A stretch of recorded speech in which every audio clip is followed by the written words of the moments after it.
Let's head to Uganda first, where the army is emphatically denying reports that the military has been training and providing support to the Tigray People's Liberation Front, or TPLF, in an attempt to destabilise the situation in Ethiopia. The reports seem to have first emerged around May on Ethiopian online accounts, some of which say that the Ugandan president's son, General Muhoozi, is fully behind it. So is there any validity to such claims? A question for Ugandan Army spokesperson, Brigadier Felix Kulayigye. Not true at all. You say not true at all, but there has been quite a few articles stating exactly where the training is happening. The central district of Masaka saying that up to 4,000 Tigrayan soldiers are apparently being trained in 4 separate facilities. It seems to be quite detailed, some of the information being shared.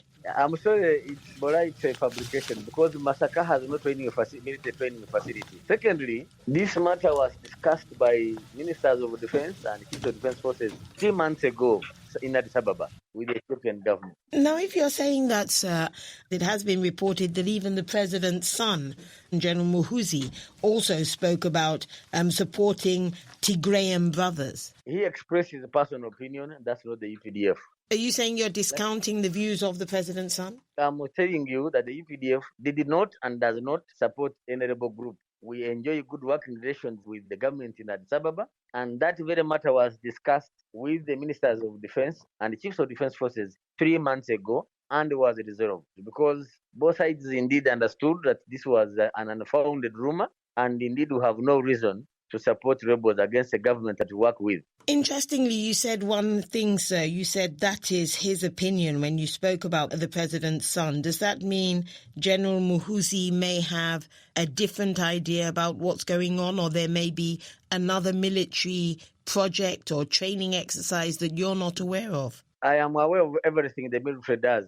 And if you noted, that was a tweet, not from the CDF of the UPDF, not from the spokesperson of the Ministry of Defense. So it can't be our official position. What does it do to relations between Ethiopia and Uganda if you have the president's son, General Muhoozi, who many have touted as the heir apparent to President Museveni? If you have him tweeting one thing and you, the military authorities, saying another, what does that do to the relations of your two countries? First of all, who thought this is the heir apparent? That's a $64 million question, sir. I think it's one that many Ugandans feel seems to have been put forth by the current administration. Are you denying that's the fact then? Bola, I'm a Ugandan of an adult sound mind.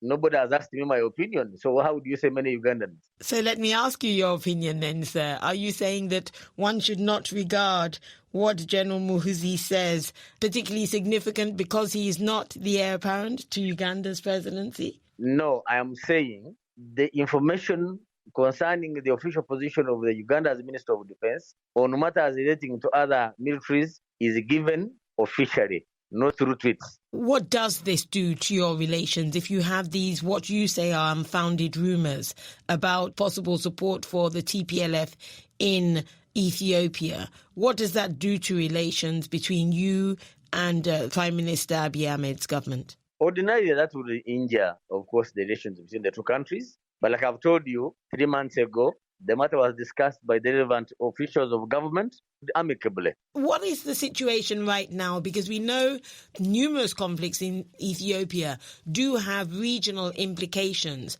Are you providing any support to Prime Minister Abiy Ahmed in Ethiopia or any of the factions within that country fighting? The government of Uganda enjoys good working relations with the government of Ethiopia. And therefore, as a military, we toe the line of government. I wonder how you feel as the general spokesman and a major commander, top brass within the Ugandan military. Do you feel concerned or even jittery when these kind of rumours abound, and also when we have these regional conflicts that have such a major implication on what's happening in the region? I am a professional bowler, and as a professional, I follow what my commander tells me. If the Chief of Defence Forces and the Minister of Defence have met officials in Addis Ababa, if they have taken a position as a government, that's what I follow. And I guess this is why you've been so keen to mend relations with neighbouring Rwanda, because of the tensions that were with your neighbour then and the implications that could have. As a country, we would love to have very good relations with everybody in Africa because we believe as Africans, we are brothers and sisters. And what then about the situation with the Democratic Republic of Congo and Rwanda?